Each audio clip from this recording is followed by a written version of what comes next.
السلام عليكم ورحمة الله وبركاته. الحمد لله رب العالمين وهو ولي الصالحين ولا عدوان إلا على الظالمين والصلاة والسلام على سيد المرسلين وعلى آله وصحبه ومن تبعهم بإحسان إلى يوم الدين أما بعد. فقد قال الله تعالى في قرآنه الكريم: أعوذ بالله من الشيطان الرجيم. يا أيها الذين آمنوا لا تتخذوا اليهود والنصارى أولياء بعضهم أولياء بعض ومن يتولهم منكم فإنه منهم. وقال أيضا: لا ينهاكم الله عن الذين لم يقاتلوكم في الدين ولم يخرجوكم من دياركم أن تبروهم وتقسطوا إليهم إن الله يحب المقسطين. பேரன்புக்குரிய சகோதரர்களே, பெரியோர்களே, இன்று நாம் வீட்டிருக்கக்கூடிய மாதத்தை எடுத்துக்கொண்டால் ஆங்கில அடிப்படையிலே 4வது மாதத்திலே ஏப்ரல் மாதத்திலே இருக்கின்றோம்.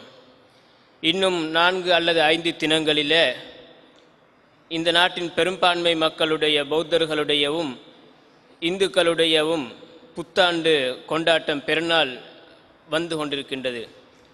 அடிப்படையில் இது இந்துக்களுடைய ஒரு பெருநாள் தினமாக, சித்திரை புத்தாண்டு என்ற அடிப்படையில் அவர்களுடைய பெருநாள் தினமாக இருந்தாலும் தற்போது அதனை பௌத்தர்களும் அவர்களுடைய மார்க்க சடங்குகளில் ஒன்றாக அதனை செய்து வருவதை நாங்கள் பார்க்கின்றோம். இந்த சந்தர்ப்பத்தில் சிறுபான்மையாக இருக்கக்கூடிய முஸ்லிம்களாகிய நாம் இந்த நாட்டில் அந்த பெருநாள் தினங்களில் எவ்வாறு நடந்து கொள்ள வேண்டும், எமது அஹ்லு சுன்னாக்களுடைய அகீதா அடிப்படை கொள்கை இது போன்ற விஷயங்களில் எவ்வாறு இருக்க வேண்டும் என்பதிலே எங்களுக்கு ஒரு தெளிவு கட்டாயமாக தேவை இருக்கின்றது. அடிப்படையிலே மார்க்கத்திலே அஹ்லு சுன்னாக்களிடத்திலே முக்கியமான 2 பகுதிகள் இருக்கின்றன. ஒன்று அரபியிலே சொல்வார்கள் அல் வலா, இரண்டாவது அல் பரா. அல் வலா என்று சொன்னால் நேசம் பாராட்டுவது, மஹப்பத் வைப்பது, உகப்பு வைப்பது, நாங்கள் விரும்புவது. அல் பரா என்று சொன்னால் ஒதுங்கிக் கொள்வது.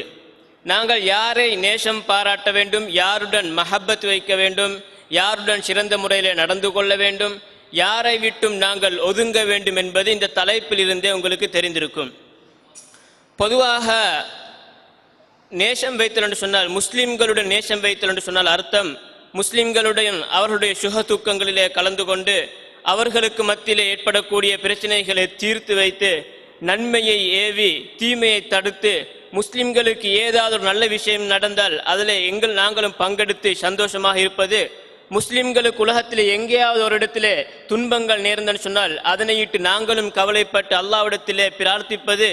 இதுதான் முஸ்லிம்களுடன் நேசம் பாராட்டி முஸ்லிம்களுடன் நாங்கள் நல்ல முறையில் நடந்து கொள்வது என்பது. மறுபக்கத்திலே காஃபிர்களுடன் நாங்கள் ஒதுங்கிக் கொள்வதென்று சொன்னால் என்ன அர்த்தம்? அதனுடைய அர்த்தம் நாங்கள் காஃபிர்களுடன் ஒட்டுமொத்தமாக எந்த ஒரு கொடுக்கல் வாங்கலும் செய்யக்கூடாது, எந்த ஒரு பேச்சுவார்த்தைகளும் இருக்கக்கூடாது என்பது அர்த்தமா? அல்லது மார்க்க ரீதியிலே வரக்கூடிய விடயங்களிலே நாங்கள் ஒதுங்கி போக வேண்டுமா என்பதை பற்றி நாங்கள் சற்று தெளிவாக இருக்க வேண்டும்.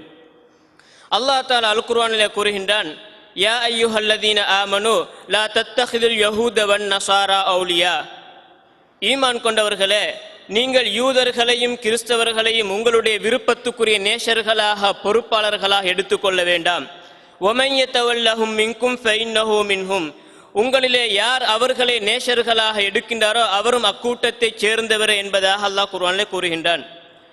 இந்த அடிப்படையிலே காஃபிர்களை பொறுத்தவரையிலே பொதுவாக மக்களை நாங்கள் எடுத்துக்கொண்டால் இந்த நேசம் வைத்தல், சேர்ந்து நடப்பது, அதே போன்று ஒதுங்கிக் கொள்ளக்கூடிய விஷயத்திலே மக்களை 3 பகுதியாக நாங்கள் பிரிக்கலாம். ஒரு கூட்டம் இருக்கின்றார்கள், அவர்களுடன் நாங்கள் முழுமையாக நேசம் வைக்க வேண்டும், முழுமையாக அவர்களை மஹப்பத் வைக்க வேண்டும், அதில் எந்த ஒரு குறைபாடும் நாங்கள் வைக்கக்கூடாத ஒரு கூட்டம் இருப்பார்கள். இவர்கள் யாருன்னு சொன்னால் பாவங்களை விட்டும் பாதுகாக்கப்பட்ட, தவறுகளை விட்டும் பாதுகாக்கப்பட்ட மலக்குமார்கள், நபிமார்கள், அதே போன்று ஈமானிலே மிக உயர்ந்த தரத்தில் இருக்கக்கூடிய சஹாபாக்கள். இவர்களை நாங்கள் சதாவும் நேசம் பாராட்ட வேண்டும், அவர்களை நாங்கள் நேசிக்க வேண்டும், கொஞ்சம் கூட அவர்களை வெறுக்கக்கூடாது, அவர்களை விட்டு ஒதுங்கக்கூடாது. இது ஒரு பகுதி. 2வது பகுதி மறுபக்கத்தில் இருக்கின்றார்கள், நாங்கள் முழுமையாக உள்ளத்தால் முழுமையாக வெறுக்க வேண்டிய ஒரு கூட்டம் இருக்கின்றார்கள்.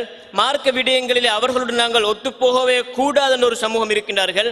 அவர்கள் தான் அல்லாஹ் தாலாவை நிராகரிக்கக்கூடியவர்கள், அல்லாஹுவுக்கு இணை வைக்கக்கூடிய முஷ்ரிக்குகள், காஃபிர்கள். இவர்களுடன் நாங்கள் உள்ளத்தால் எந்த ஒரு நேசமும் வைத்துக்க கூடாது.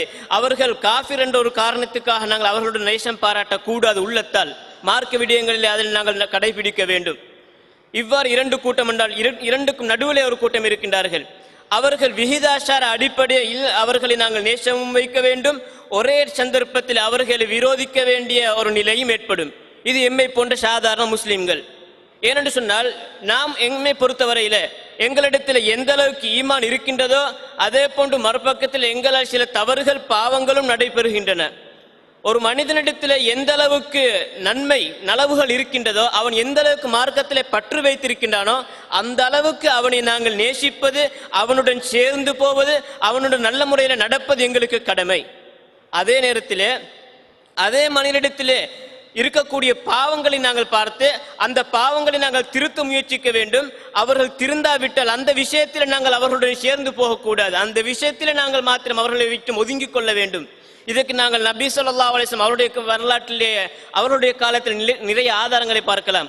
ஒரே மனிதனிடத்திலே அவனை நேசம் வைக்க வேண்டிய ஒரு தேவைப்பாடும் இருக்கும், அதே நேரத்தில் அவனை விட்டு ஒதுங்க வேண்டிய ஒரு தேவைப்பாடும் ஒரே மனிதனிடத்தில் இருக்கக்கூடிய சந்தர்ப்பங்களை நாங்கள் பார்க்கின்றோம். நாங்கள் அனைவரும் அறிந்த ஒரு சம்பவம் தான் ஹாத்தப் பின் அபி பல்தா என்ற ஒரு சஹாபி. நபி ஸல்லல்லாஹு அலைஹி வஸல்லம் அவர்கள் ஹிஜ்ரி 8ஆம் ஆண்டு மக்கா வெற்றிக்காக தயாராகின்றார்கள். அந்த நேரத்தில் சஹாபாக்களுக்கு ஒரு அறிவித்தல் கொடுக்கின்றார்கள். இந்த செய்தியை நாங்கள் மக்காவை போய் சென்றடையும் வரையில யாருக்கும் அறிவித்து விட வேண்டாம் என்பதாக ஒரு தகவலை கொடுக்கின்றார் சஹாபாக்களிடத்திலே.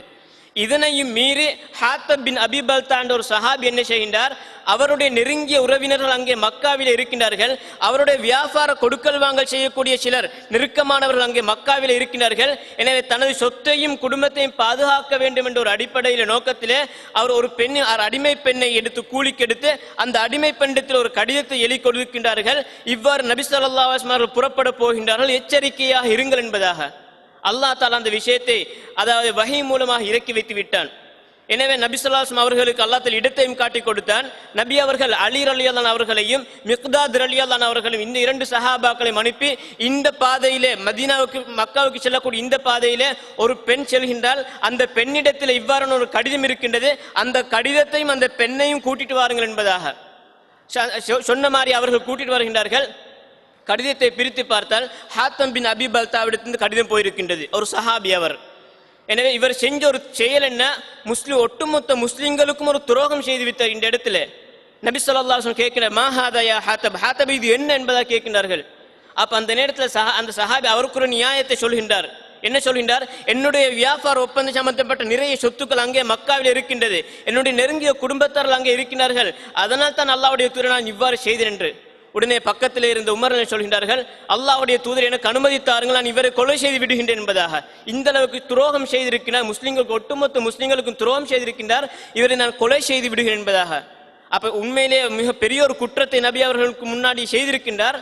நபி ஸல்லல்லாஹு அலைஹி வஸல்லம் அந்த நேரத்தில் அதனை தடை செய்துவிட்டு அவரிடத்தில் கூடிய ஒரு நல்ல பண்பை சொல்லி காட்டுகின்றார். என்ன நல்ல பண்பு, அவர் பத்ர் யுத்தத்தில் கலந்து கொண்ட ஒரு சஹாபி, சாதாரண ஒரு சஹாபி கிடையாது. உங்களுக்கு தெரியாத உமரே, பத்ர் யுத்தத்தில் கலந்து கொண்ட அனைத்து சஹாபாக்களையும் அல்லாஹ் தஆலா மன்னித்து விட்டான் ஏற்கனவே சொல்லிவிட்டானே, இவர் அந்த லிஸ்ட்ல இருக்கக்கூடிய ஒருவர் என்று நபி அவர்கள் அவரிடத்தில் இருக்கக்கூடிய நல்ல பாசிட்டிவ் பாயிண்ட் அங்கே சொல்லி காட்டுகின்றார்கள். அப்போ ஒரே மனிதனிடத்தில் சில சந்தர்ப்பங்களே பாவம் இருக்கும், சில நலவுகளும் இருக்கும். இரண்டையும் நாங்கள் சரிசமமாக பார்க்க வேண்டும். ஒரு இடத்தில் இருக்கக்கூடிய ஒரு சின்ன ஒரு பாவத்துக்காக வேண்டி அவரை இஸ்லாத்தை விட்டு தூக்கி எறிவதோ அல்லது அவரிடத்தில் இருக்கக்கூடிய ஒரு பாவத்துக்காக வேண்டி அவர் செய்யக்கூடிய எல்லா நலவுகளையும் நாங்கள் தூக்கி உதாசீனப்படுத்துவதோ இது இஸ்லாத்துடைய ஒரு அஹ்லு சுன்னாக்களுடைய கொள்கை அல்ல என்பதை நாங்கள் விளங்கிக் கொள்ள வேண்டும். இன்னொரு சம்பவத்தை நாங்கள் பார்ப்போம்.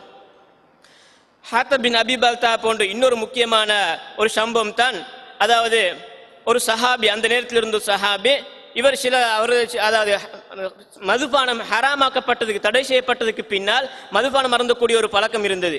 எனவே 2 தடவை 3 தடவை நபி அவரிடத்திலே கொண்டு வரப்பட்டு அங்கே அவர்கள் ஹத்து அடிக்கப்படுகின்றார்கள், கஷையடிப்படுகின்றார்கள். அப்ப 3வது அல்ல 4வது சந்தர்ப்பத்தில் கொண்டு வரப்பட்ட நேரத்திலே பக்கத்தில் இருந்த ஒரு சஹாபி சொல்லுகின்றார், அல்லாஹ் தாலாவுடைய சாபம் இவருக்கு உண்டாகட்டும், எத்தனை முறை தான் இவ்வாறு அடிபடுகின்றார் என்பதாக ஆத்திரத்திலே சொல்லுகின்றார். உடனே நபி ஸல்லல்லாஹு அலைஹி அவர்கள் தடை செய்துவிட்டு சொன்னார்கள், நீங்கள் இவ்வாறு திட்டி பதுவா செய்து ஷைத்தானுக்கு உதவியாக இருக்க வேண்டாம் நீங்கள் என்று சொல்லிவிட்டு அவரிடத்தில் இருக்கக்கூடிய நல்ல பாயிண்டை சொல்கின்றார்கள். இல்லா அன்னஹு யுஹிப்புல்லாஹ வ ரசூலஹு, அவர் அல்லாஹ்வையும் ரசூலையும் நேசிக்கக்கூடிய ஒருவர், மஹப்பத் வைக்கக்கூடிய ஒருவர் என்பதாக அவரிடத்தில் இருக்கக்கூடிய ஒரு நல்ல பாயிண்டை சொல்கின்றார்கள். எனவே ஒரே மனிதரிடத்தில் பாவச் செயல்களும் இருக்கும், நன்மை இரண்டுமே இருக்கும். அப்ப அந்த விகிதாசாரத்துக்கு ஏற்பப்படிதான் நாங்கள் அவர்களை நேசிப்பதாக இருந்தாலும் அல்லது விரோதிப்பதாக இருந்தாலும் இந்த இரண்டையும் நாங்கள் வைத்துக் கொள்ள வேண்டும் என்பதை நாங்கள் விளங்கிக் கொள்ள வேண்டும். அதைவிட ஒரு முக்கியமான ஒரு ஆதாரம், நாங்கள் அனைவருமே அறிந்த ஒரு விஷயம்தான், கொலை செய்வது, அதே போன்று சண்டை பிடிப்பு, யுத்தம் செய்வது என்பது பெரிய பாவங்களிலே ஒன்று. அந்த பெரிய பாவத்தை செய்யக்கூடிய கூட்டத்தை பார்த்து அல்லாஹ் தஆலா என்ன பேர் வைத்திருக்கின்றான் தெரியுமா? முஃமின்கள், விசுவாசிகள். அல்லாஹ் தஆலா சூரத்துல் ஹுஜராத்தில் சொல்கின்றான், வ இன் தாயிஃபதானி மினல் முஃமினீன க்தஸலு ஃபஅஸ்லிஹு பைனஹுமா, முஃமின்களிலே இரண்டு கூட்டத்தினர் சண்டை பிடித்துக் கொண்டால் அந்த இரண்டு கூட்டத்துக்கும் இடையில நீங்கள் இணக்கப்பாட்டை ஏற்படுத்தி வையுங்கள் என்பதாக அல்லாஹ் தஆலா சண்டை பிடிக்கக்கூடிய பெரும்பாவங்களில் ஒன்று நபியால் சொல்லியிருக்கின்றார்கள். அந்த பாவத்தை செய்யக்கூடிய ஒரு கூட்டத்தை பார்த்து அல்லாஹ் தஆலா மூமின் என்று சொல்லியிருக்கின்றான். எனவே அதனுடைய அர்த்தம் என்ன? பாவங்கள் இருக்கும், ஆனால் அந்த பாவத்துடைய நிலைமையை வைத்து நாங்கள் அவர்கள் ஒட்டுமொத்தமாக ஒதுக்கிவிட முடியாது என்பதை நாங்கள் விளங்கிக் கொள்ளலாம். அதே போன்று பொதுவாக யாரை விட்டு நாங்கள் ஒதுங்க வேண்டும்? அல்லாஹ் தஆலாவை, அவனுடைய ரசூலை நிராகரித்தவர்கள், அல்லாஹ்வுக்கு இணை வைக்கக்கூடியவர்கள், இவர்களை விட்டு இவர்களை நாங்கள் உள்ளத்தால் நேசிக்க கூடாது.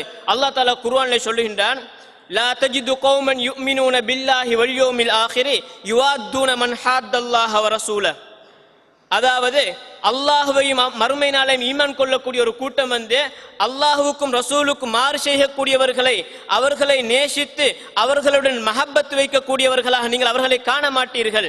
வலவ் கானு ஆபாஅஹும் ஓ அப்னாஅஹும் ஓ இஹ்வானஹும் ஓ அஷீரத்தஹும், அவர்கள் தமது பெற்றோராக இருந்தாலும் குழந்தைகளாக இருந்தாலும் சகோதரர்கள் அல்ல நெருங்கிய உறவினர்களாக இருந்தாலும் அவர்கள் அல்லாஹ்வையும் ரசூலையும் விரோதிக்கிறார்களா, அவர்களுடன் இவர்கள் நேசம் பாராட்ட மாட்டார்கள். உண்மையாக அல்லாஹ்வையும் மறுமை நாளையும் ஏற்றுக்கொள்ளக்கூடியவர்கள் அவர்களுடன் நேசம் பாராட்ட மாட்டார் என்பதாக அல்லாஹ் தஆலா சொல்லுகின்றான். இந்த இடத்தில் நாங்கள் இன்னொரு விஷயத்தை புரிந்து கொள்ள வேண்டும். நேசம் பாராட்டுவது என்பது வேறு, அழகான முறையில் நடப்பது என்பது வேறு. நேசம் பாராட்டுவது, அவர்களுடன் மஹப்பத் வைப்பது என்பது உள்ளத்தால் ஏற்படக்கூடிய ஒரு அமல். அது நாங்கள் முஸ்லிம்களுக்கு மாத்திரம்தான் செலுத்த வேண்டும், காஃபிர்களுக்கு செலுத்த முடியாது. அதனுடைய அர்த்தம் அவர்களுடன் அழகான முறையில் நடக்கக்கூடாது என்பதல்ல. அல்லாஹ் தஆலா அதனையும் தெளிவுபடுத்தி குர்ஆனிலே காட்டுகின்றான், லா யன்ஹாகுமுல்லாஹு அனில்லதீன லம் யுகாத்திலூகும் ஃபித்தீனி வலம் யுக்ரிஜூகும் மின் தியாரிக்கும் அன் தபர்ரூஹும் வ துக்ஸிது இலைஹிம். அல்லாஹ் தஆலா உங்களுடன் நேரடியாக களத்திலே போரிடாத, உங்களை சொந்த ஊரை விட்டும் வெளியேற்றாத அந்த காஃபிர்கள் கூட்டம் இருக்கின்றார்கள், அவர்களுடன் நீங்கள் அழகான முறையிலே நடப்பதையும் அவர்களுக்கு நீதம் செலுத்துவதையும் அல்லாஹ் தஆலா உங்களுக்கு தடை செய்யவில்லை. சொல்லிவிட்டு இன்னல்லாஹ யுஹிப்புல் முக்ஸிதீன், அல்லாஹ் தஆலா நீதமாக நடக்கக்கூடியவர்களுடன் அவர்களை நேசிக்கிறான் என்பதை சொல்கின்றான். இந்த வசனம் தான் முக்கியமாக காஃபிர்களுடன் நாங்கள் எவ்வாறு நடந்து கொள்ள வேண்டும் என்பதற்குரிய பிரதானமான ஒரு ஆதாரம். அதாவது நாங்கள் காஃபிர்கள் என்றதுக்காக வேண்டி அவர்கள் ஒட்டுமொத்தமாக ஒதுக்குவதல்ல, உள்ளத்தால் வெறுக்க வேண்டும், அவர்களுடைய குஃப்ரான செயலை வெறுக்க வேண்டும், அவருடைய இணை வைப்பை வெறுக்க வேண்டும்.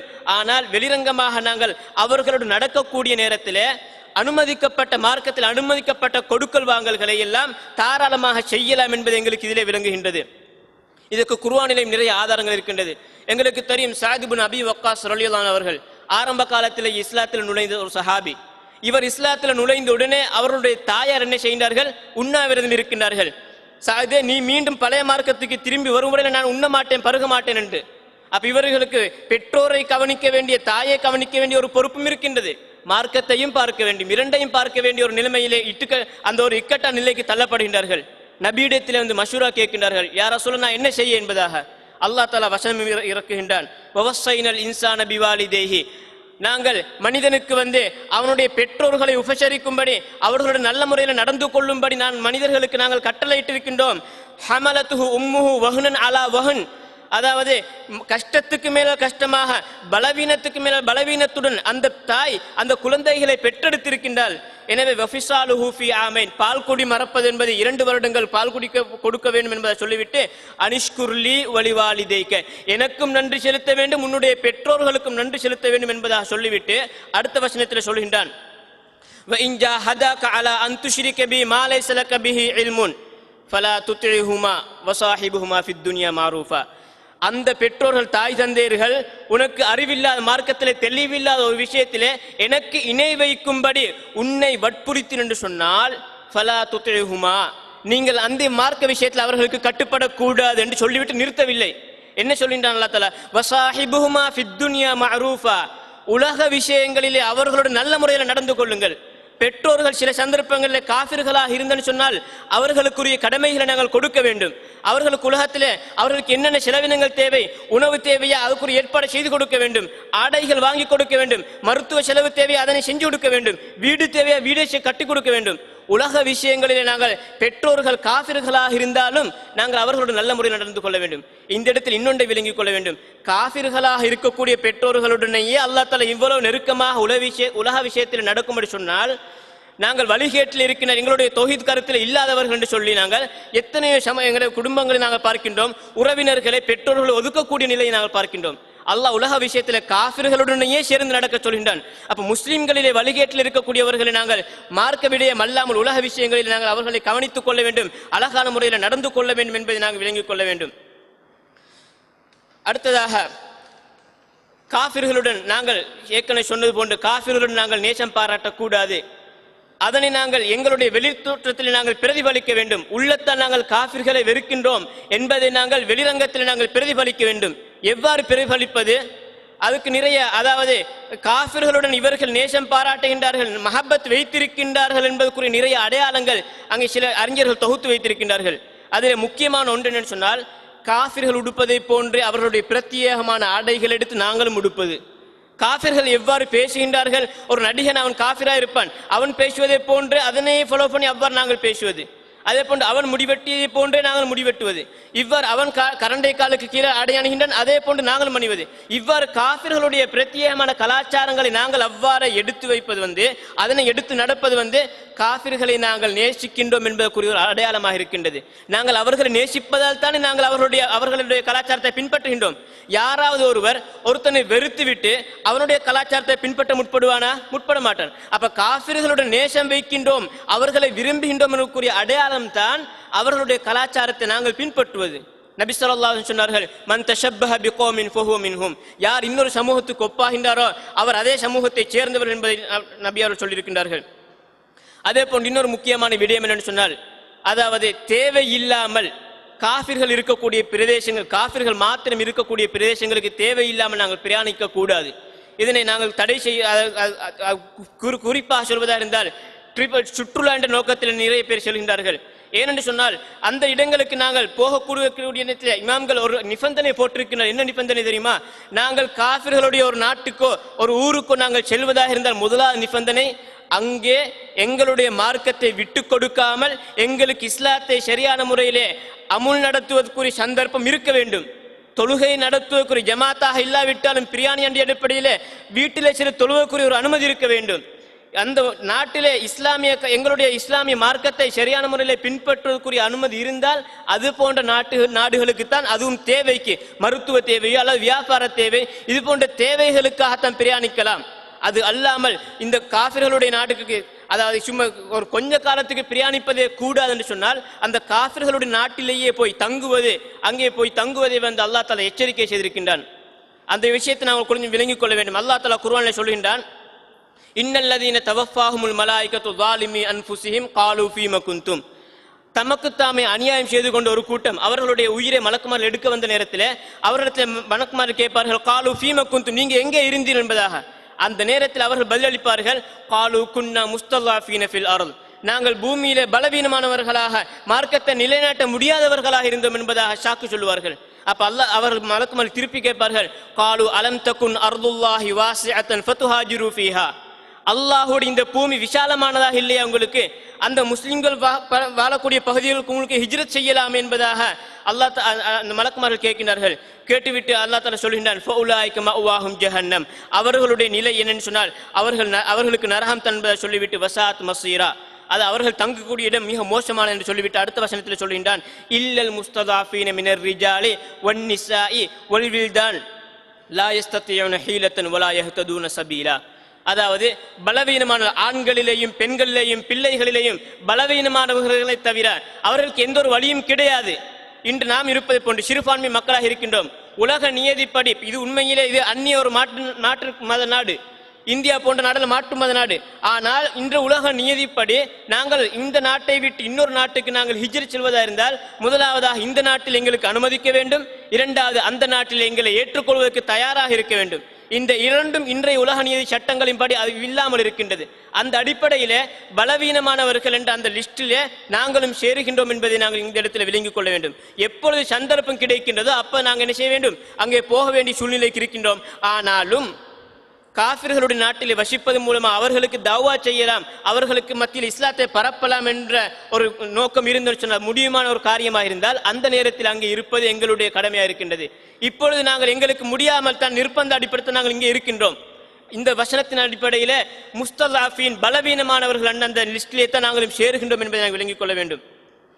அடுத்ததாக முக்கியமான இன்னொரு விஷயம், காஃபிர்களுடைய அவர்கள் நேசம் பாராட்டுவதற்கு இன்னொரு அடையாளம் என்று சொன்னால் முஸ்லிம்களுக்கு எதிராக காஃபிர்களிடத்திலே முஸ்லிம்களுடைய இரகசியங்கள் எல்லாம் அங்கே போட்டுக் கொடுப்பது. இன்று கிட்ட காலத்திலே கூட நாங்கள் நிறைய அது சம்பந்தமான விஷயங்களுக்கு கண்கூடாக நாங்கள் பார்த்தோம். முஸ்லிம்களுடைய நிறைய தகவல்களை மாற்று மதத்து பெரும்பான்மை தீவிர சக்திகளுக்கெல்லாம் முஸ்லிம்களுடைய இரகசியங்களை எல்லாம் நிறைய அவர்களுக்கு போய் சேர்ந்தது. அதை துருவி ஆராய்ந்து பார்த்தால் யார் அதனை கொடுத்திருக்கிறார்கள், எமது முஸ்லிம்கள் தான் அதனை கொடுத்திருக்கிறார்கள். அப்ப இது உண்மையிலே ரித்தத்தை மத மாற்றத்தை ஏற்படுத்தக்கூடிய ஒரு செயல். இது காஃபிர்களுடன் நேசம் பாராட்டி முஸ்லிம்களை விரோதிக்கக்கூடிய ஒரு செயல். இது முஸ்லிம்களுக்கு செய்யக்கூடிய ஒரு துரோகம். இதுவும் காஃபிர்களுடன் அவர்கள் நேசமாக இருக்கின்றார்கள் என்பதற்குரிய ஒரு அடையாளமாக இருக்கின்றது. அதே போன்று அவர்களுக்கு கொண்டு நாங்கள் உதவி எடுப்பது எந்த அளவுக்கு முஸ்லிம்களுடைய இரகசியங்களை பொறுப்பாக அவர்களை நியமிக்க கூட அல்லாஹ் தஆலா சொல்கின்றான், யா அய்யுஹல்லதீன ஆமனு, ஈமான் கொண்டவர்களே, லா தத்தஹிது பிதானத மின் தூனிக்கும் லா யலூனகும் ஹபாலா, நீங்கள் அதாவது உங்கள் அல்லாமல் முஸ்லிம்களாகிய உங்களை அல்லாமல் அதாவது யாரையும் நீங்கள் அந்தரங்க தோழர்களாக உங்களுடைய இரகசியங்களை எல்லாம் பகிர்ந்து கொள்ளக்கூடிய தோழர்களாக முஸ்லிம்கள் அல்லாத யாரையும் எடுக்க வேண்டாம். பித்தானத்தன் சொன்னால் அந்தரங்க தோழர், இரகசியங்களை பகிர்ந்து கொள்ளக்கூடிய அந்தரங்க தோழர். அவ்வாறு ஒரு சீக்ரெட் ஃப்ரெண்டாக யாரையும் காஃபிர் யாரையும் எடுக்க வேண்டாம் என்பது அல்லாஹ் தஆலா சொல்லுகின்றான். அந்த வசனத்திலே தொடர்ந்து சொல்லுகின்றான். அதாவது அடுத்த வசனத்திலே இன்று எமது நிலைப்பாட்டை அவ்வாறு சொல்லுகின்றான், ஹா அன்தும் உலாய் துஹிப்பூனஹும் வலா யுஹிப்பூனக்கும், இதோ நீங்கள் என்ன செய்கின்றீர்கள், அதாவது சமூக நல்லிணக்கம் என்ற பெயரிலே நீங்கள் அவர்களுடன் சேர்ந்து அவர்களை நேசித்து மஹப்பத்து வைத்து சேர்ந்து நீங்கள் போகின்றீர்கள். யாராவது ஒரு மதகுரு மரணித்து விட்டால் போதும், எமது முஸ்லிம்கள் தான் முன்னேறி கொண்டு போய் அங்கே எல்லா வேலையும் செய்கின்றார்கள், பணிவிடை செய்கின்றார்கள். அப்ப அந்த அளவுக்கு நாங்கள் சேர்ந்து போகக்கூடிய கோழைத்தனத்துடைய ஒரு வெளிப்பாடாக இருக்கின்றது. அல்லாஹ் இதனை சொல்லி காட்டுகின்றான், ஹா அன்தும் உலாய் துஹிப்பூனம், நீங்க அவர்களுடன் என்ன செய்கிறீர்கள், நேசித்து அவர்களுடன் நேசமாக மஹப்பத்தாக நடந்து கொள்கிறீர்கள். வலா யுஹிப்பூனக்கும், ஆனால் அவர்கள் என்ன செய்ய மாட்டார்கள், உங்களுடைய நேசமாக இருக்க மாட்டார்கள், அவர்கள் எப்பொழுதும் உங்களுக்கு விரோதிகள் தான் என்பதை அல்லாஹ் தஆலா சொல்கின்றான். இன்னொரு வசனத்தில் சொல்கின்றான், வலன் தர்லா அங்கல் யஹூது வலன் நஸாரா ஹத்தா தத்தபிய மில்லத்தஹும், ஒருபோதுமே யூதர்களும் கிறிஸ்தவர்களும் அவர்களுடைய மார்க்கத்தை முழுமையாக நீங்கள் பின்பற்றும் வரையிலே ஒரு நாளும் உங்களை புரிந்து கொள்ள மாட்டார்கள். இது அல்லாஹ் தஆலாவுடைய சக்தி வாக்கு. எனவே நாங்கள் எவ்வளவு தான் சேர்ந்து போனாலும் அந்த அளவுக்கு அவர்கள் எங்களை கோழைத்தனமாக பார்ப்பதை தவிர எங்களுடைய நேசமாக வெளிரங்கமாக காட்டிக்கொண்டாலும் உள்ளத்தில் அவர்கள் வெறுப்பொண்டு இருக்கும். இவர்கள் முஸ்லீம்கள் என்ற ஒரு வெறுப்பொண்டு அவர்களிடத்தில் உள்ளத்தில் நிச்சயமாக இருக்கத்தான் செய்கின்றது. அடுத்ததாக கடைசி ஒரு விஷயத்தை சொல்லி இந்த இடத்தில் முடித்துக் கொள்கின்றேன். அதாவது இந்த சந்தர்ப்பத்தில் நாங்கள் சிறுபான்மை என்ற ரீதியிலே நாங்கள் முகம் கொடுக்கக்கூடிய முக்கியமான பிரச்சனைகளில் ஒன்று தான் அவர்களுடைய அந்த பெருநாள் தினங்களிலே அந்த கொண்டாட்டங்களிலே நாங்களும் பங்கெடுக்க வேண்டிய சில சூழ்நிலைகள் ஏற்படுகின்றன. அவர்கள் கொண்டு வரக்கூடிய இனிப்பு பண்டங்கள், அதே போன்று உணவு பண்டங்கள், இவைகளை சாப்பிடக்கூடிய ஒரு நிலை எங்களுக்கு சில சந்தர்ப்பங்கள் ஏற்படுகின்றன. இது போன்ற சந்தர்ப்பங்கள் நாங்கள் எவ்வாறு நடந்து கொள்ள வேண்டும், இதிலே நாங்கள் அந்த ஆரம்ப காலத்திலே சஹாபாக்களுடைய காலத்தில் ஏதாவது வழிமுறைகள் இருக்கின்றன என்பதை பார்த்தோம் சொன்னால், பொதுவாக அல்லாஹ்வுடைய இந்த குர்ஆன் வசனத்திலையும் நபியாருடைய ஹதீஸ்களின் அடிப்படையில் பார்க்கக்கூடிய நேரத்திலே எந்த ஒரு வகையிலையும் இணை வைப்புக்கு மார்க்க ரீதியிலே எந்த ஒன்றிலையும் நாங்கள் அவர்களுடைய நேசர்களை எடுக்கக்கூடாது, அந்த விஷயத்தில் நாங்கள் கலந்து கொள்ளக்கூடாது. அவர்கள் காஃபிர்களாக இருக்கக்கூடிய நேரத்தில் காஃபிர்களுடைய பண்டிகைகள் எந்த ஒன்றிலையும் நாங்கள் கலந்து கொள்ளக்கூடாது. அடிப்படையில் இது தவறான ஒரு விஷயம். ஆனாலும் சில அறிவிப்புகள் சஹாபாக்களை தொட்டு வந்திருக்கின்றது. குறிப்பாக 3 பேரை தொட்டு 3 விதமான அறிவிப்புகள் வந்திருக்கின்றது. அதனுடைய தரங்களை நான் இந்த இடத்தில் சுட்டி காட்டுகின்றேன்.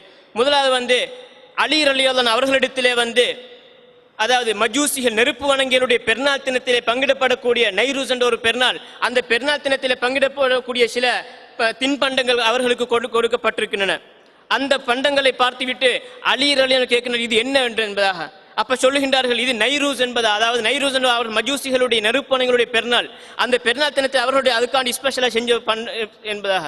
அப்ப நபி அந்த அலிரன் சொல்கின்றார்கள் அந்த பேரை வெறுத்தார்கள், இது குறிப்பிட்ட ஒரு நாளைக்கு அவன் செய்யக்கூடிய இனிப்பண்டமாக இருக்கின்றது என்பதாக சொல்லிவிட்டு அவர் எல்லா நாளையும் நீங்கள் நைரூசாவை மாற்றிக் கொள்ளுங்கள் என்பதாக, அதாவது நீங்கள் எல்லா நாளையும் ஒரே மாதிரி வைத்துக் கொள்ளுங்கள் என்ற அடிப்படையில் அவர்கள் சொல்கின்றார்கள். இந்த அறிவிப்பை சிலர் ஆதாரமாக காட்டுகின்றார்கள். அதாவது காஃபிர்கள் அவர்களுடைய பெருநாள் தினங்களிலே வழங்கக்கூடிய அந்த தின்பண்டங்களை சாப்பிடலாம் என்பதற்குரிய ஒரு ஆதாரமாக முக்கியமாக காட்டக்கூடிய ஒரு விஷயம். இந்த ஆதாரத்தை நீங்கள் எடுத்து பார்த்தீங்கன்னு சொன்னால் இது பைஹக்கியில வரக்கூடிய அறிவிப்பு. இந்த அறிவிப்பிலே அலி ரலியல்லாஹு அவர்கள் அதனை பெற்றுக்கொண்டார்கள் என்றோ அல்லது தட்டி விட்டார்கள் என்றோ அது திருப்பி அனுப்பினார்கள் என்று எந்த ஒரு தெளிவான ஒரு விளக்கம் இல்லை. அவர் எதனை வெறுத்தார்கள், ஒரு குறிப்பிட்ட ஒரு தினத்துக்காக வேண்டி இவ்வாறு செய்ய தேவையில்லை என்பதை தான் வெறுத்தார்கள், அதனைத்தான் தடை செய்தார்கள். ஆனால் அந்த தின்பண்டத்தை எடுத்தார்களா திருப்பி அனுப்பினார்கள் என்பதாக எந்த ஒரு தெளிவான ஆதாரம் இல்லை. எனவே இந்த ஆதாரத்தை வைத்து அதனை எடுக்கலாம் என்பதை நாங்கள் முடிவுக்கு வரக்கூடாது. இரண்டாவதாக அபூ பர்ஸா ரலியல்லாஹு அன்ஹு அவர்களுக்கு பக்கத்து வீட்டில் சில நெருப்பு வணிகள் இருந்தார்கள். இவர்கள் என்ன செய்வார்கள் சொன்னால் அந்த நைரூஸ் என்ற அந்த பெருநாள் தினத்தில் அவர்கள் சில இன்பண்டங்களை கொடுப்பார்கள். அப்ப அவர்கள் அவருடைய குடும்பத்துக்கு சொல்வார்கள் மாக்கான மின் ஃபாக்கிஹத்தின் ஃபகுலுஹு, அதில் வரக்கூடிய பல வகைகள் இருக்கின்றனவல்ல இவைகளை நீங்கள் சாப்பிடுங்கள். ஒமாக்கான மின் கைரி தாலிக ஃபருத்துஹு, இது அல்லாமல் ஏனைய சாப்பாடுகள் சொன்னால் அதனை நீங்கள் தட்டி விடுங்கள் என்பதாக சொல்கின்றார்கள். இந்த அறிவிப்பு இப்னு அபி ஷைபா என்ற அந்த கிரந்தத்தில் வந்திருக்கின்றது. இதிலே இந்த அறிவிப்பை பொறுத்தவரையில இதிலே ஹசன் பின் ஹக்கீம் என்ற ஒரு அறிவிப்பாளர் அவருடைய தாயாரை தொட்டும் அறிவிக்கின்றனர். தாயார் தான் அபூ பர்ஸா என்ற சஹாபியை தொட்டும் அறிவிக்கிறார்கள். இந்த தாயார் யாரு, அந்த தாயாருடைய பெயர் என்ன, அந்த தாயாருடைய தரம் என்ன, ஹதீஸுடைய அறிவிப்பாளர் வரிசை அடிப்படையில் ஏற்றுக்கொள்ள தகுந்தவரா அல்லது அவர் தட்டப்பட வேண்டியவர், அவருடைய மரண சக்தி எவ்வாறு, அவருடைய மார்க்கத்துடைய அந்த மார்க்கப்பற்று எவ்வாறு, இது போன்ற எந்த ஒரு பொதுவாக சுருக்கமாக சொல்வதாக இருந்தால் அவர் பலமானவரா பலவீனமானவரா என்ற எந்த ஒரு தகவலும் இல்லாமல் மஜ்ஹூல் என்ற தரத்தில் இருக்கக்கூடியவர். அப்படிப்பட்ட ஒரு அறிவிப்பு எங்களுக்கு, அதுவும் சஹாபாக்களுடைய அறிவிப்பை எங்களுக்கு செய்ய முடியாது, ஆதாரம் எடுக்க முடியாது. மூன்றாவது ஒரு ஆதாரம் இருக்கின்றது. அதாவது ஆயிஷா ரலியல்லாஹு அன்ஹா அவர்களிடத்தில் ஒரு பெண்மணி கேட்கின்றார்கள், அதாவது எங்களுக்கு மஜூசிகளுடைய சில பெருநாள் தினங்கள் வருகின்றது, அது போன்ற நேரத்தில் எங்களுக்கு அவர்கள் இன்பண்டங்களை கொண்டு தருகின்றார்கள் என்ற நேரத்தில் அந்த ஆயிஷா சொல்கின்றார்கள் அம்மா மா துபிஹ லிதாலிகல் யௌம் ஃபலா தகுலு, அந்த தினத்துக்காக வேண்டி அறுக்கப்பட்டவைகளா இருந்தால் அவைகளை நீங்கள் சாப்பிட வேண்டாம். வலாக்கின் குலு மின் அஷ்டாரிஹிம், நீங்கள் அவர்களுடைய இந்த தாவரம் சம்பந்தப்பட்ட பல வகைகள் தாவரங்கள் இவைகளை நீங்கள் சாப்பிடுங்கள் என்பதாக இன்னொரு அறிவிப்பு வந்திருக்கின்றது. இதுவும் இப்னு அபி ஷைபாவில் வந்திருக்கக்கூடிய அறிவிப்பு. இந்த அறிவிப்பில் காபூஸ் பின் அபி ஸுபியான் என்ற ஒரு அறிவிப்பாளர் இருக்கின்றார். அவர் அவருடைய தந்தையை தொட்டு அறிவிக்கின்றார். தந்தை பலமானவர் தான், ஆனால் இந்த காபூஸ் என்பவர் பலவீனமானவர். இப்னு ஹஜர் ரஹ்மத்துல்லாஹி அவர்கள் வஃபீஹி லைனுன், அவரிடத்தில் சின்ன பலவீனம் ஒன்று இருக்கின்றது, வீக் பாயிண்ட் இருக்கு என்பதாக சொல்லியிருக்கின்றார்கள். நிறைய அறிஞர்கள் இவர் பலவீனமானவர், நஸா இமாம் அதே போல் இப்னு மஈன் போன்றவர்கள் எல்லாம் இவர்களை பலவீனம் என்று சொல்லியிருக்கிறார்கள். எனவே இது மூன்றும் தான் பிரதானமாக அனுமதிக்கக்கூடியவர்கள், சாப்பிடுவதை அனுமதிக்கக்கூடியவர்கள், அதை ஆதாரம் முன்வைக்கக்கூடிய மூன்று ஆதாரங்கள். நாங்கள் இந்த இடத்தில் இன்னொரு பகுதியை நாங்கள் யோசிக்க வேண்டும்.